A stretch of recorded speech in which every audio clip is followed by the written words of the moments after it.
यात्रा सिद्धरामेश्वरांची संकल्पना उत्तम आरोग्याची।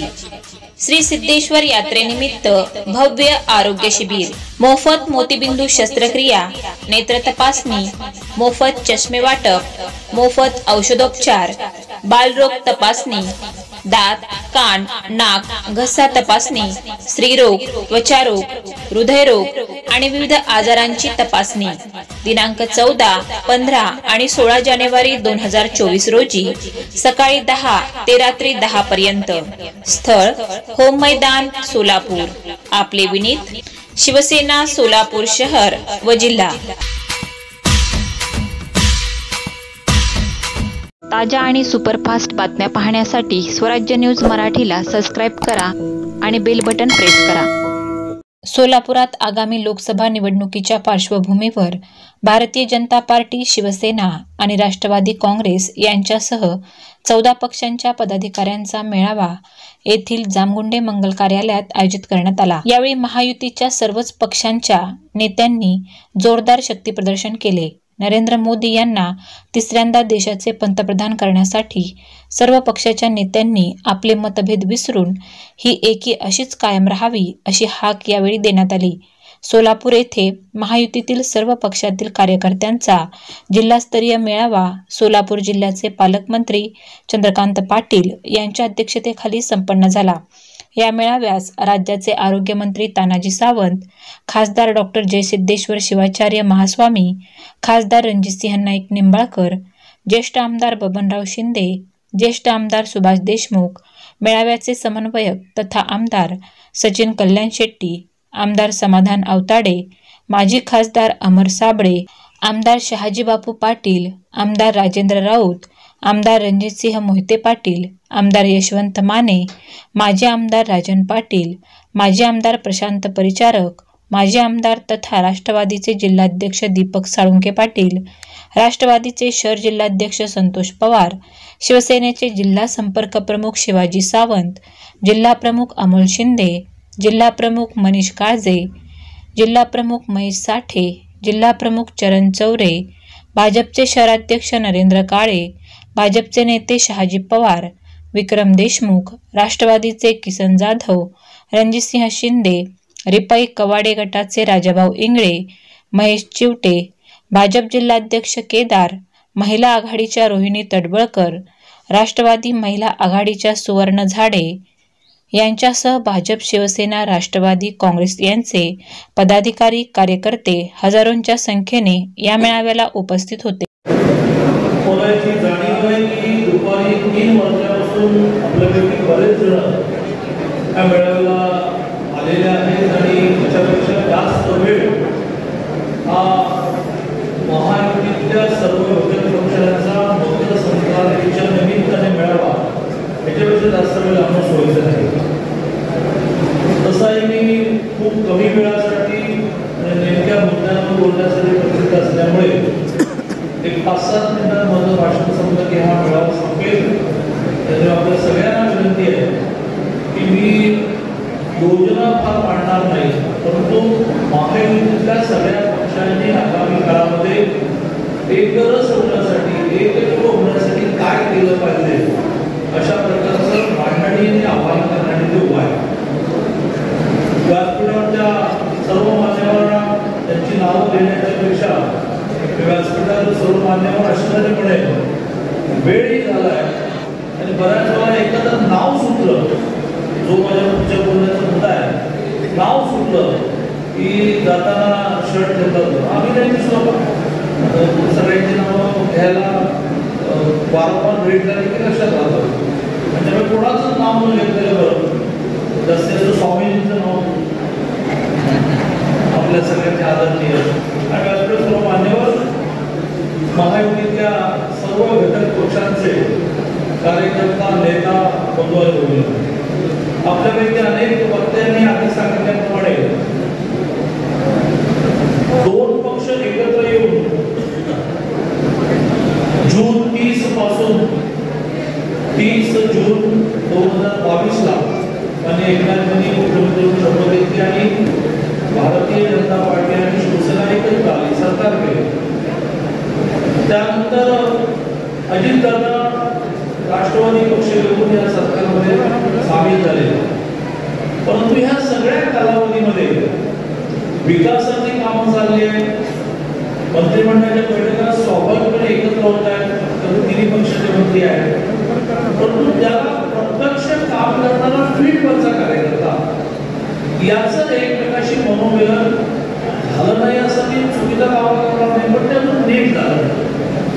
आगामी निवडणुकीला आणि तीन निवडणुकांना सामोरं जायचं आहे. येणारी लोकसभा साधारणतः एप्रिलच्या 15ला सुरू होऊन 6 टप्प्यांमध्ये पूर्ण होईल. त्यानंतर येणारी विधानसभा ही साधारणतः एकाच राऊंडमध्ये ऑक्टोबरमध्ये पूर्ण होऊन ऑक्टोबरपर्यंत नवीन मंत्रिमंडळ फॉर्म होतं आणि या राज्यातल्या नगरपालिका, महानगरपालिका, पंचायत समिती, जिल्हा परिषदांचा निवडणुका त्या सुप्रीम कोर्टामध्ये केस असल्यामुळे आपल्याला माहिती असावं की आपली इच्छा नाही असं नाही. विरोधक आरोप करतात घेऊन सुप्रीम कोर्टाने सांगितलं तर घ्यायला घेता येतील ना. सुप्रीम कोर्टामध्ये केस अडकल्यामुळे ज्या निवडणुका स्थानीय स्वराज्य संस्थांच्या अडकल्या त्याचा अंदाज होता असायला तर जेव्हा मोठी निवडणूक असते त्यावेळेला छोटी निवडणूक घोषित करता येते. म्हणजे लोकसभेच्या होणार नाही, म्हणजे विधानसभेच्या होणार नाही, त्याच्यानंतर होईल आणि त्यावेळी 3 निवडणुका एकाच वर्षी सगळी सरकार एकाच वेळा फॉर्म होणार आहे. पंचायत समितीवर फॉर्म होणार आहे, जिल्हा परिषद फॉर्म होणार आहे, नगरपालिकेवर फॉर्म होणार आहे, महानगरपालिकेवर फॉर्म होणार आहे, महाराष्ट्राच्या सरकारी फॉर्म होणार आहे, दिल्लीच्या सरकारी फॉर्म. अशा सगळ्या वेगवेगळ्या स्तरावरची सरकार बनण्याच्या या वर्षावर व्हायचं असल्यामुळे पक्ष सगळे एकत्र आहेत हे बोलणार नाही. मी नेहमी उदाहरण देऊन बोलतो, तर ग्रामीण भागात राहतो, उदाहरण देऊन बोलल्यानंतर कळतं. तर आपल्याला माहिती की लहानपणी आपण एक प्रयोग करायचो की सूर्याचा प्रकाश आपण भिंगावरून एका कागदावर एकवटला कागद करतो, पण त्यासाठी एक भिंग लागतं आणि त्या भिंगाच्या माध्यमातून सूर्यप्रकाश बरोबर कागदावर एकवटायला लागतो. तशी सगळे घटक पक्ष एकत्र आहेत. बघा आपण सगळ्या निवडणुका जिंकणार काही ताकद जाऊन म्हणाले की 3 जण तरी कशाला लढणार, 48 जिंकून खरं, पण त्यासाठी ही सगळी ताकद जी आहे सूर्य नावाची सगळ्या घटक पक्षांची मिळून ताकद आहे ती एका माध्यमातून एकवटायला लागेल. आणि म्हणून म्हणजे असा निर्णय झाला की महाराष्ट्राच्या आता शासकीय जिल्ह्याचे 36 मेळावे करायचे. आज एका दिवशी जवळजवळ सगळ्या जिल्ह्याचे मेळावे सुरू आहेत. पुण्यात मेळावा सुरू आहे, 10 जूनचा मेळावा पूर्ण प्रदेशामध्ये आले होते, मुंबईत सुरू आहे, सगळ्या ठिकाणी आज मेळावे होऊन त्याला निमित्त लागतं. म्हणून मकर संक्रांतीचं निमित्त आणि मकर संक्रांतीच्या निमित्ताने सगळ्यांनी एकत्र बसवण्याचं तिळगुळ या गोड बोला एकत्र काम ही एका अर्थाने एकत्र मूठ मांडण्यासाठी आपण एकत्र आलेलो आहोत. त्याच्या पुढच्या टप्प्यामध्ये आपल्याला इथून गेल्यानंतर संक्रांत महिनाभर विशेषतः महिलांच्या हळदी कुंकवाचे कार्यक्रम महिनाभर आपल्याला आपापल्या वेगवेगळ्या स्तरावर, तालुका स्तरावर, गाव स्तरावर, बूथ स्तरावर, वेगवेगळ्या स्तरावर अशा प्रकारे सर्व पक्षाच्या नेत्यांनी कार्यकर्त्यांनी एकत्र येऊन एकमेकांना विश्वास द्यायचा. थोडासा विश्वास नसेल लोकसभेच्या निवडणुकीला सगळ्यांना एकत्र होतील, आमच्या विधानसभेच्या निवडणुकीला काय, आमच्या जिल्हा परिषदेला काय, हा थोडासा जो अविश्वास असतो की सगळ्या निवडणुकीला सगळ्यांचं काम करता येत का, हा थोडासा अविश्वास असण्यापेक्षा मनामध्ये भीती असते ती संपेल. त्यामुळे जिल्हा मिळाल्यानंतर अधिकाधिक ठिकाण तर करायचं एक हॉल घ्यायचा, छोट्या गावामध्ये मंदिराच्या हॉलमध्ये बसायचं, सगळ्या पक्षांनी एकत्र यायचं, तिळगुळ एकमेकांना द्यायचं, शक्य असेल तर नाश्ता द्यायचं, शक्य असेल तर जेवण द्यायचं आणि त्याच्यातून सगळ्यांनी संकल्प करायचा की सगळ्यांना ताकद पाहून लढू तर आपल्याला कुठलीही निवडणूक हरावी लागणार नाही. त्यामुळे आपल्या सगळ्यांना आज मेळावा काय हे कळलं, इथे संपत नाही, अधिकाधिक ठिकाणी असे मेळावे झाले. आता वारंवार आपल्या सगळ्यांनी विकासाचे मुद्दे मांडले. आज आपल्याला माहिती असेल की मुंबईमध्ये फार मोठा प्रवेश शिवसेनेमध्ये एकनाथजींच्या उपस्थित झाला. कोणाचा प्रवेश झाला? मुरली देवरा. मुरली देवरा मिलिंद देवरा. मुरली देवरा हे काँग्रेस फार मोठे नेते होते, मुंबईचे महापौर होते. तर त्या मिलिंद देवराचा प्रवेश होताना त्याने एक लाईनचे ट्विट केले, सिंगल लाईन ट्विट केले. कोण सांगेल काय ट्विट केले? विकासासाठी पुढची वाटचाल. एका वाक्यात त्यांनी मी का बाहेर पडतोय आणि का एकनाथजी बोलत एका वाक्यात म्हटलं विकासासाठी पुढची वाटचाल. तर 55 वर्ष ही देवरा फॅमिली काँग्रेसशी जोडलेली. स्वतः मुरली देवरा मगाशी म्हटल्याप्रमाणे महापौर होते, खासदार होते, मिलिंद देवरा खासदार होते, एकनाथ मंत्री होते. या स्तरावरच्या सुद्धा काँग्रेसच्या कार्यकर्त्यांना असं वाटतं की विकास व्हायचा असेल आता मोदींच्या नेतृत्वाखाली जायला पाहिजे, विकास व्हायचा असेल तर एकनाथजी शिंदेच्या नेतृत्वाखाली जायला पाहिजे, देवेंद्रजी फडणवीसांच्या नेतृत्वाखाली, अजितदादांच्या नेतृत्वाखाली जायला पाहिजे. असं 55 वर्ष जी फॅमिली काँग्रेसशी जोडलेली राहिली त्यांनाही वाटलं. उगाच वाटलं का? तर ठाई या सगळ्या तरुण पिढीला विशेषतः भविष्य जे दिसत आहे ते भारतीय जनता पार्टी आणि त्याच्यावर असणारे सगळे सहयोगी पक्ष हे त्यांना भविष्य दिसत आहे की करतील ते हे करतील. 2047 साली देशाच्या स्वातंत्र्याला 100 वर्ष पूर्ण होताना हा देश क्रमांक 1 वर हे सगळे बोलत मोदींच्या नेतृत्वाखाली नेतील त्याचा विश्वास अजितदादांसहित एकनाथजी शिंदेसहित त्यांना आज देवरा, उद्या काय मला माहित नाही पण आज देवरा अशा सगळ्यांना वाटायला लागलं या देशाला जर क्रमांक 1 वर जगामध्ये जाणार असेल ते कोणी खासदारकी लढवण्यासाठी मंत्री होण्यासाठी येत नाही. मला सांगा एकनाथजी शिंदेंनी जो संघर्ष केला शिवसेना म्हणजे महाविकास आघाडीत असताना आणि 8 9 मिनिस्टर सिटिंग मिनिस्टर स्वतः सिटिंग मिनिस्टर अघोषित उपमुख्यमंत्री पदाचं स्थान महाविकास आघाडीमध्ये एकनाथजी हे घोषित नव्हते पण अघोषित उपमुख्यमंत्री होते ना. खूप ताकद असताना ते बाहेर पडले म्हणजे त्यांना काही नवीन मिळवायचं होतं ना त्यांच्या बरोबरच्या मिनिस्टरांना पण त्यांनी विचाराची लढाई त्यांची घुसपट झाली. त्याला असं लक्षात आलं की इथे राहून विकास होणार नाही म्हणून त्यामुळे आगामी काळामध्ये विकास व्हायचा असेल तर यांच्याबरोबर जायला पाहिजे हे प्रत्येकाला वाटतं. प्रामुख्याने तरुणाला वाटतं की त्यांच्या हाताशी 30-40 वर्ष राजकारणाचे आहेत. मला असं वाटतं की हे गावागावच्या वेगवेगळ्या बांधावर उभा असणाऱ्या अन्य पक्षाच्या नेत्यांची संवाद साधण्याचं आव्हान करणारा मेळावा आपण आलो बाकीच्या नाही आम्हाला लागेल. रोज आपापल्या गावामध्ये प्रवेशाचे कार्यक्रम करा आणि ते प्रवेशाचे कार्यक्रम करताना सकाळी आला आणि संध्याकाळी गेला असं होऊ नये यासाठी त्यांच्याशी संवाद साधा किंवा इथे लोक काय वेळ आहेत का विकास इथे व्हायचा आहे. साधा सोलापूर जिल्ह्यामध्ये 19 तारखेला जे आव्हान आम्ही सगळ्यांना करणार आहे म्हणजे मोदीजी येणार. कशाला येणार आहे तर 15,000 घर जगात भारतात नाही जगात एक मोठा आश्चर्य सकाळपासून मी तिथेच आहे. मी प्रत्यक्ष डोळ्याने तिथे पाहून आपण जाऊन पाहिले होते. जगातलं मोठं आश्चर्य आहे की 15,000 घरं ही सर्वसामान्य लोकांसाठी तयार झाली आणि मोदीजींच्या हस्ते केल्या. पहिल्या दिवसापासून इलेक्ट्रिसिटी पहिल्या दिवसापासून 24 तास 7 दिवस पाणी म्हणजे अनेक सोलापूरकर म्हणाले की आम्हाला आठवड्याला पाणी मिळतं मोदीजींच्या प्रयत्नाला एनटीपीसीचं पाणी मिळालं त्याला रोज मिळणार आहे आम्ही तर तिकडे घडलं असं सोलापूरच्या लोकांना त्या भागात गरज यावी असं वाटेल. जाऊन बघा इतके चकचकीत रस्ते 24 तास 7 दिवस पाणी from the day one electricity 40 अंगणवाड्या 15,000 घराच्या 701 मध्ये 40 अंगणवाड्या सँक्शन झाल्या 7 प्राथमिक शाळा सँक्शन झाल्या. आज याची सुरुवात करणाऱ्या अडप मास्तरांच्या घरी मी सगळे चहाला गेलो.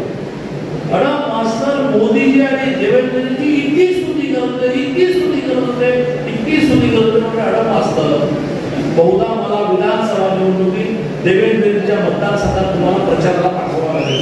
बाबा मी कम्युनिस्ट आहे, मी काय पार्टी बदलणार नाही, मी आयुष्यभर कम्युनिस्ट. जे केलं ते केलं म्हणाले. 12 सालामध्ये मान्य झाला.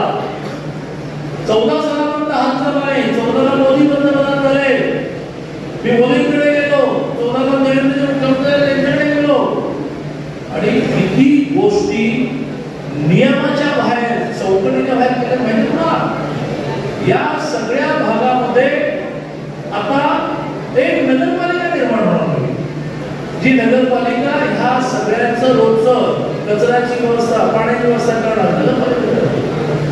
याला एनटीपीसीचं पाणी दिले गेले. एनटीपीसीने काय करते की पाण्यामधला 30% पाणी पुन्हा तुम्ही शुद्ध करून आम्हाला द्यायला पाहिजे.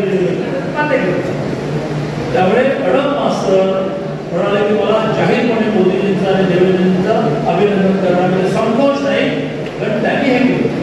मला असं वाटतं की ह्या सगळ्या गोष्टी हे ठीक आहे. 10 कोटी लोकांच्या घरी तुम्हाला गॅस कनेक्शन आलं, 70,000 कोटीचं हर घर नल से पाणी आलं, 3 कोटी लोकांना 300 स्क्वेअर फूटची घरं मिळाली. कुठे आली? तिथं आपण गाव सांगा, पण इथे दिसत आहे 15,000 घरं, पुढची 15,000 घरं तयार होत आहे. इतकी सुंदर घरं बांधली गेली. मोदीजींच्या काळात अडकलेला प्रत्येक मध्ये सरकार गेलं तर पूर्ण पडायला पुन्हा नवीन सरकारला एकनाथजी देवेंद्र पाहिजे ते दिलं. अशा आपल्या सुद्धा ठाई ठाई विकासाच्या गोष्टी दिसत आहेत. मिलिंद देवरा म्हणाले आपल्याला ठाई ठाई दिसत आहे विकासाच्या दिशेने वाटचाल. आणि म्हणून मला असं वाटतं की येणाऱ्या लोकसभेमध्ये महाराष्ट्रामध्ये 45% का म्हणतो, पण ती कुठल्या सोडतोय तर म्हणजे कधी हवेत चालायचं, काय जमिनीवर ठेवायचं असतं. म्हणून 45 तुम्ही जर व्यवस्थित कामाला लागतात तिथे सुद्धा देशामध्ये महाराष्ट्रामध्ये काही एजन्सी कमी जागा लागतात. असं कमी जागा लागतात तर देशात 327 लागतात. म्हणजे मोदीजी पंतप्रधान होणं या जे महाराष्ट्रामध्ये कमी जागा दाखवतात महायुतीला, त्यांचं मोदीजी पंतप्रधान होऊन द्यावे 327 जागा मिळतील यावे, तर त्यावर काही कोणी बोलायला तयार नाही. मोदीजी पंतप्रधान होणं या विषयात त्यांनी चाल देऊ लागली. ते पंतप्रधान होणार आहे. प्रशांत किशोर नावाचे फार मोठे राजकीय विश्लेषक आहे, एजन्सी आहे. 14ला ते मोदीजींवर होते, 19ला ते मोदीजींच्या विरुद्ध होते, पण खूप मास्टर मॅन. त्याचा एक पूर्ण इंटरव्ह्यू आला. त्या इंटरव्ह्यू मध्ये ज्या वेळेला इंटरव्ह्यू घेणाऱ्या त्या महिला पत्रकारांनी विचारलं की कशाच्या जीवावर पडला की मोदीजी तिसऱ्यांदा पंतप्रधान होणार आहे.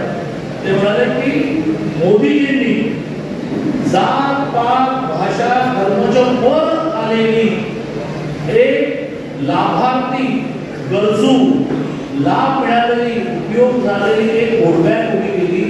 ते म्हणतात हमको जात मालूम नाही, हमको पात मालूम नाही, हमको धर्म मालूम नाही, हमको मोदी मालूम.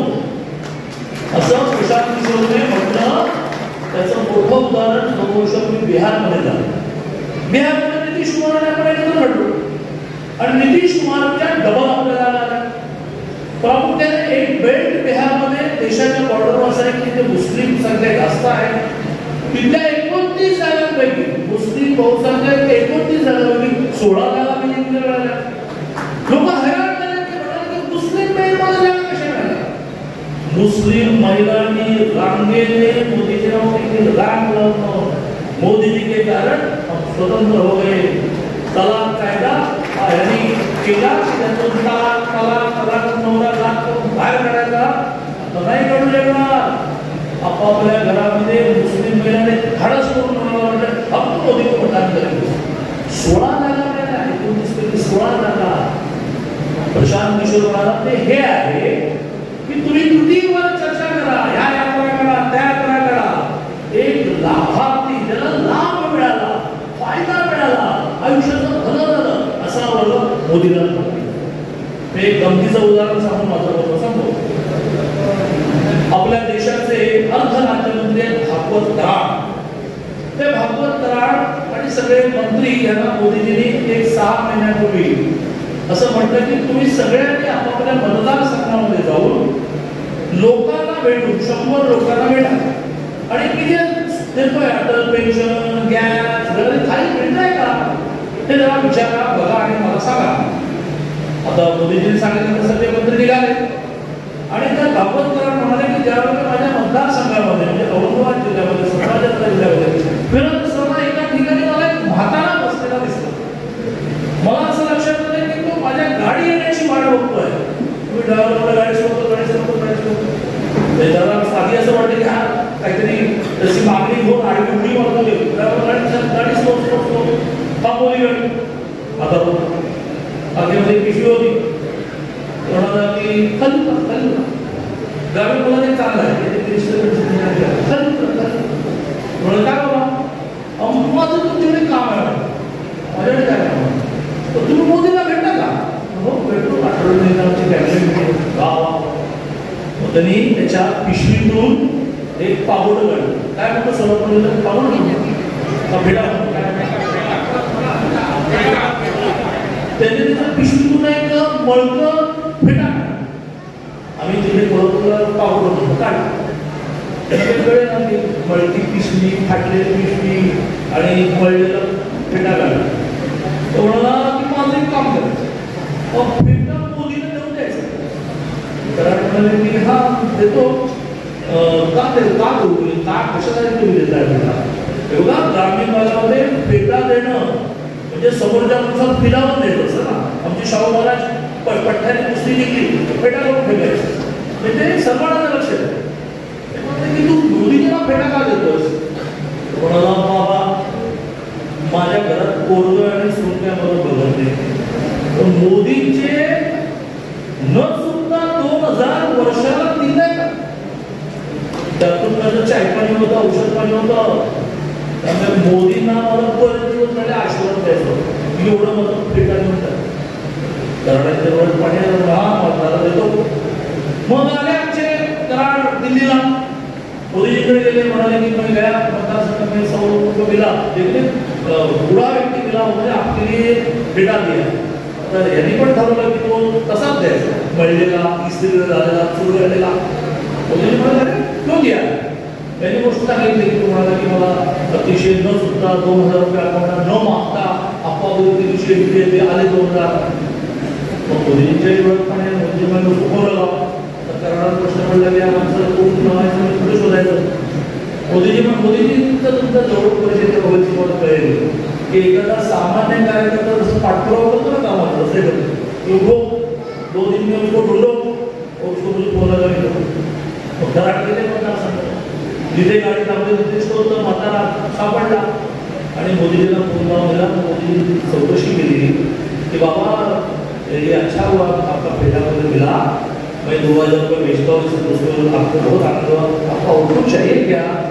मोदी आता मला सांगा हा मतदार मोदीजीला मतदान करणार आहे का कधी दाढी त्या नावाच्या राहुल गांधीला ते दाढी वाढवतात आणि टाकतात माझ्याचा विषय तुम्ही त्यांच्यावर टीका करत नाही तर आपण सगळ्यांनी ठेवलं पाहिजे की आपल्या नेतृत्वाबद्दल बोला. कोणाला मतदान करणार आता मतदान करणार आहे मोदीला करणार आहे नेते कोण बसू दे तुम्हाला 2000 मिळाले किंवा केंद्रीय आरोग्य राज्यमंत्री आहेत भारतीताई पवार आदिवासी आहे अतिशय चांगल्या डॉक्टर अतिशय चांगलं भाषण करतात. मी त्या महिलांनी आता अशी मोठी भाषण केलेलं बोलणार आहे शेवटी एक वाक्यामध्ये अतिशय उत्तम भाषण करतात भारतीय. त्यामध्ये मंत्री झाल्यानंतर 6 महिने मला पुण्यात भेटल्या म्हणाले की दादा खूप बरं वाटतं. मंत्री झाल्यानंतर बरं वाटणार नाही मंत्री झाल्यानंतर बरं वाटत नाही. ज्या वेळेला वेगवेगळ्या देशाचे राष्ट्रपती येऊन असे वागतात मॅडम एक्सीड अवर कोटा म्हणजे वॅक्सिनचा कोटा आमचा वाढवून द्या असं म्हणून ज्यावेळेला वेगवेगळ्या देशाचे राष्ट्रपती वागतात माझी कळकळाट होते. ज्या भारताने मिलो नवीन जनरेशनला मिलो शब्द माहिती नाही 77-78च्या काळामध्ये अमेरिकेमध्ये डोंगराला जो गहू घालायचे तो आणून आपण माणसं जगवायचो. आता ते काय म्हणतात की कळकळाट का की ज्या भारताने मिलो अमेरिकेतून आपण माणसं जगवली. त्या भारताने 60 कोटी लोकांना व्हॅक्सिन देऊन जगवलं आणि राष्ट्रपती म्हणतात की मॅडम आमचा कोटा वाढवा, खूप बरं वाटतं. हा भारतने मोदींनी उभा केला.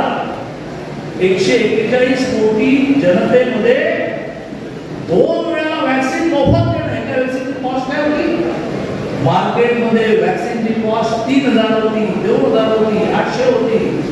त्या काळात 2 व्हॅक्सिन या देशात श्रीमंत असो गरीब असो प्रत्येक माणसाला मोफत देऊन 60 देशांना व्हॅक्सिन देऊन त्यांना जगवलं.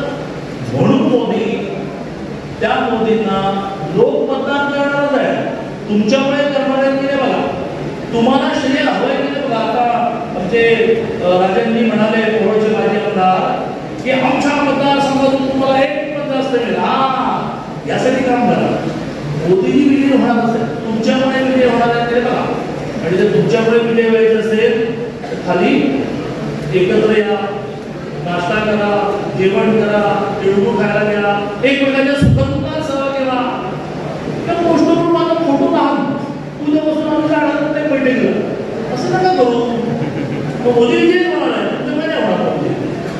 मला हे काही कळतच नाही की पोस्टरवर फोटो लागला, तो लहान लागला की फोटो लागला, ती काय वजन वाढतं कमी होतं, काय ते चूक पाडणं. या पुढच्या सगळ्या कालावधीमध्ये 3 पक्षाचे 3 नेते जे आहेत त्यांचे प्रामुख्याने फोटो लावा. एखादा मोठा बॅनर करणार असाल तर 15 पक्षांचा जो नेता आहे त्याचा फोटो लावा. लोकल जो लावतो त्याचा एक खाली फोटो लावा. पण शक्यतो आपल्या सगळ्या 14 पक्षांनी 3घांचं नेतृत्व मांडण्यात येतं. एकनाथजी, देवेंद्रजी, अजितदादा, त्यांचे लावा. आपोआप त्यांच्या पंखाला ते सगळे झाले. तर बॅनरसाठी पाठवू नका, खुर्चीसाठी पाठवू नका. मला वाटतं स्टेज तेवढ्यासाठी मोठं गेली, सगळ्यांनी खुर्च्या बसायला भेटली. छोटं स्टेज केलं असतं तर काही जण खाली बसलं असतं. ते खाली नाही, बाहेर गेली. आम्हाला खुर्ची कोण नाही, शेवटी आपण चाललो. ते कसे काय मोदीजीला तुम्ही विजय करा का?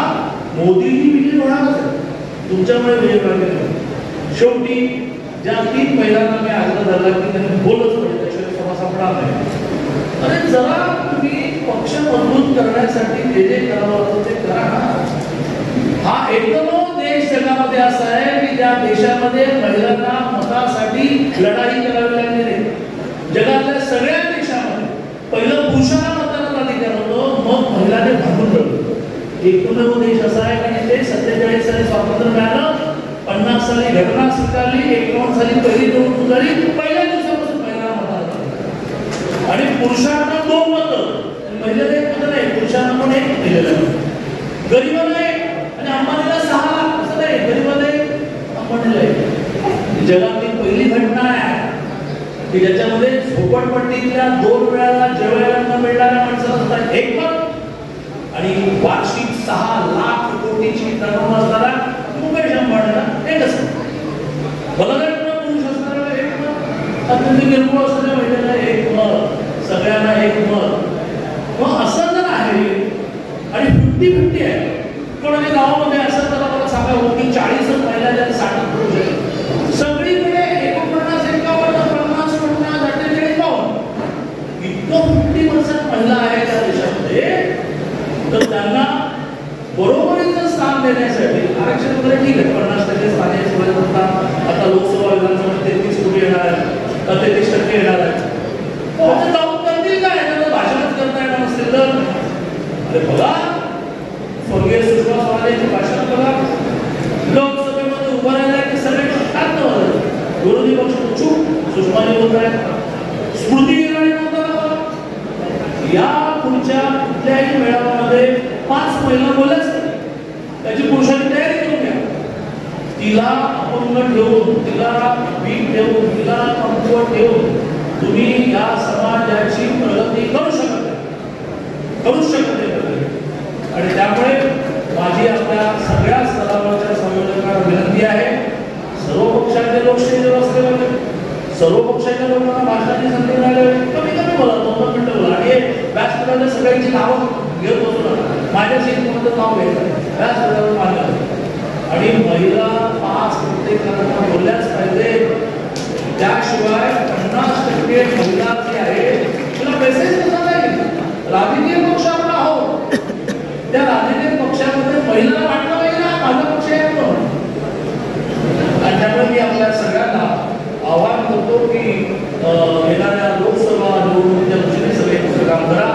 19 तारखेला परवाच्या सकाळी 11 वाजता माननीय मोदीजी कार्यक्रमस्थानी येणार आहे. 12:30 मिनिट आहे, 1.5 तास आहे. आपल्याला मोठ्या संख्येने, मला आज खूप बरं वाटलं की संख्याही चांगली आणि शेवट पण टिकली. तर शेवटी मी मला प्रत्येकाला शेवटी बोलायला, मी बोलायला उभं राहिलो 3 वाजता आलेले असतात. संख्या मोठी, शेवट पण टिकली. साधारणतः 9 ते 10 वेळातच त्या कार्यक्रमाच्या ठिकाणी येता येतं. 10 गेट ब्लॉक होतं, कारण मोदींच्या सुरक्षेचा विषय आहे. त्यामुळे सकाळी 9 पासून आपल्याला हजारोच्या संख्येने हा शब्द यापुढे पडेल. इतक्या मोठ्या संख्येने आतापासून रचना लावा, गाड्या घोडे. दुपारी वेळ होईल, जेवणाचं काय करायचं, सकाळी लवकर न्यायालयाचं काय करायचं, पाण्याच्या लोटं तिथे आणण्याचं काय करायचं, असा सगळा विचार करून 19 तारखेला मोदीजींच्या सभेला आपल्याला यायचं आहे. एक शक्यता जी वाटते, ती शक्यता व्हायची असेल, ती झाली तर मला खूप मेहनत घ्यावी लागेल. मी आज त्यांना विनंती केली आहे की तुम्ही सोलापूर खूप लांब कार्यक्रम आहे, सोलापूर शहरामध्ये आम्हाला एक रोड शो द्या. अजून त्यांच्या ऑफिसचे हो म्हटले नाही, त्याचं हो म्हटलं तर न भूतो न भविष्यती, आजपर्यंत झाला नाही, उद्या होणार नाही, असा एक भव्य रोड शो आपल्याला करायचा परवानगी मिळाल्यानंतर. तोपर्यंत 11 वाजताची सभा. जय हिंद, जय महाराष्ट्र. आता आभाराचा वेळ नका घालू, घरी राहू. छत्रपती शिवाजी महाराज की जय. शिवाजी जय. शिवाजी छत्रपती शिवाजी महाराज की आवाज एवढा कमी कसा काय? आवाज कमी आहे या भागातनं. छत्रपती शिवाजी महाराज की आज आदरणीय व्यासपीठ, आमचे मार्गदर्शक, सोलापूर जिल्ह्याचे पालकमंत्री चंद्रकांतजी दादा पाटील, व्यासपीठावर उपस्थित असलेले सर्व पक्षाचे पदाधिकारी, सर्व पक्षाचे आमदार, महिला आघाडीचे पदाधिकारी आणि समोर बसलेले सोलापूर जिल्ह्यातील आमच्या महायुतीतील 14 घटक पक्ष आहोत आपण. आता समोर किती माहीत नाही, पण आम्ही ज्या धाराशिवला बघितलं 14 घटक पक्षाचे सर्व कार्यकर्ते, शेतकरी बंधू, पत्रकार बंधू, इलेक्ट्रॉनिक मीडिया, प्रिंट मीडिया आणि आज केंद्राच्या निर्णयाप्रमाणे महाराष्ट्रामध्ये आदेशित केल्याप्रमाणे आपण एक महामेळावा, महायुतीचा महामेळावा, समन्वय म्हणून आपण एकत्र येतोय. विचाराचं मंथन करण्यासाठी एकत्र येतोय, मनोमिलन होण्यासाठी एकत्र येतोय. ह्याच्यावरची भूमिका शासनाची काय आहे मी थोडक्यात नमूद करतो. मला माझे पुढचे पुण्यातले 2 कार्यक्रम आहेत, दक्षिण पुण्यामध्ये आणि पूर्व पुण्यामध्ये. त्याच्यासाठी आमच्या ह्या कार्यक्रमाचे अध्यक्ष आपले पालकमंत्री चंद्रकांत दादा पाटील यांची मान्यता घेऊन त्यांच्या संबंधीने मी सांगितले की 2 शब्द मी बोलून मी पुढं मार्गक्रमण करतो. ह्या मेळाव्याचा उद्देश काय? कारण तुम्ही बघितलं असेल 2019ला असेल, आपण सर्व लोकसभेच्या माध्यमातून एकमेकांच्या विरोधात ठाकलेलो होतो. 14 घटक पक्षाच्या बाबतीत मी बोलतोय. विधानसभेच्या माध्यमातून आपण एकमेकांच्या विरोधात ठाकलेलो होतो. आणि हे सगळं करत असताना आज एकाच नेतृत्वाखाली, म्हणजे आज मी असं म्हणेन भारताचे पंतप्रधान नरेंद्रभाई मोदी हे भारतापुरतं नेतृत्व आज मर्यादित राहिले नाही, विश्व नेतृत्व म्हणलं तरी मला वाटतं वावगं करणार नाही. आणि त्या एका व्यक्तीच्या साठी आज संपूर्ण महाराष्ट्र जो वर्षानुवर्ष आपण एकमेकाची डोकी फोडत होतो, त्या एका विचारानं प्रभावित होऊन आपण आज सर्वजण एका व्यासपीठावर येतोय आणि हा महामेळावा या ठिकाणी आपण त्याचं आयोजन केलं. म्हणजे महाराष्ट्र हा संपूर्ण देशाला एक मार्गदर्शक करतो. बरोबर, मी महाराष्ट्र आहे, जे महाराष्ट्रात घडतं ते संपूर्ण भारतभर घडत असतं. आणि म्हणून दोन्ही टोकाची भूमिका घेणारी आपापल्या विचारधारा गेले 50 वर्ष आपापल्या पद्धतीने चालवणारे आज एका विचारानं प्रेरित व्यासपीठावरती आलो, आपले वैयक्तिक आणि सर्व मतभेद भेटून मातीत घालून फक्त एकाच विचाराने, फक्त नरेंद्रभाई मोदी आणि नरेंद्रभाई मोदी. आणि म्हणून जर महाराष्ट्र अशा पद्धतीने करू शकतो, विचारावर विश्वास ठेवून, कर्तृत्वावरती विश्वास ठेवून, जर आपण अशा पद्धतीच्या टोकाच्या भूमिका घेणारे आपण सर्वजण आज एका ठिकाणी येऊन मनोमिलन करत असू, मला वाटतं ह्याच्यासारखी दुसरी जे काय का असेल दुसरी असू शकत नाही. आणि हाच संदेश जो महाराष्ट्रात आहे तो संपूर्ण भारतामध्ये जायला फारसा उशीर लागला. कारण महाराष्ट्रात अजून असे कित्येक नेते, साधू संत ज्यांनी दिशा संपूर्ण जगाला दिली, संपूर्ण भारताला दिली आहे. त्याच्यामुळे हा विचार आपण एकत्र करून आज एकच नेतृत्व आपण मान्य केलेलं आहे. येत्या लोकसभेला विचाराचं जर सोनं लुटायचं असेल फक्त नरेंद्रभाई मोदी, आणि त्यांनी तुम्ही बघितलं असेल 2014चं विचाराचं सोनं त्यांनी आपल्याला सुरुवात दिला. मला पंतप्रधान म्हणू नका, मी तुमचा सेवक आहे, सेवक पंतप्रधान, तिथून सुरुवात केली होती. चहावाला सेवक पंतप्रधान. 14 ते 19 आपण बघितलं, 19 ते 24 बघितलं. ज्या पद्धतीने महाराष्ट्र प्रगती करतोय, ज्या पद्धतीने देश प्रगती करतोय, आणि तुम्ही बघितलं असं योग महोत्सवामध्ये माननीय पंतप्रधान महोदयांनी सांगितलं की आपली अर्थव्यवस्था गेल्या 10 वर्षांमध्ये जागतिक लेवलमध्ये पहिल्या 5 मध्ये आहे. आणि आता नवीन स्वप्न घेऊन जातोय, पुढच्या 2024 ते 2029 मध्ये आपली अर्थव्यवस्था पहिल्या 2 ते 3 मध्ये असेल. म्हणजे 5 ट्रिलियन इकॉनॉमी करायचं हे स्वप्न माननीय नरेंद्रभाई मोदींनी आपल्याला दिलेलं आहे. आणि आमचे लाडके नेते माननीय एकनाथजीभाई शिंदे, आमचे लाडके उपमुख्यमंत्री देवेंद्रभाई फडणवीस, आणि आता नव्यानं आमच्या सहभागी झालेल्या अजितदादा यांनी त्याला सकारात्मक प्रतिसाद देऊन आमची अर्थव्यवस्था महाराष्ट्राची ही जवळपास 1 ट्रिलियनची असेल असं घोषित केलेलं आहे. आणि जर 1 ट्रिलियनची अर्थव्यवस्था करायची असेल तर आपल्या सर्वांचं त्या दिशेने पाऊल पडणं हे गरजेचं आहे. आणि म्हणून हा मेळावा, मनोमिलनाचा मेळावा, एकमेकाचं मनोमिलन होणं, कारण वर्षानुवर्ष आपण ह्या वेळेवरती आपण एकमेकाचे चेहरे बघतो. राष्ट्रवादीच्या पद्धतीने चालायचं, आम्ही शहरात रस्त्यावरचीच गावती सगळी, आम्हाला तर काय प्रॉब्लेमच नाही.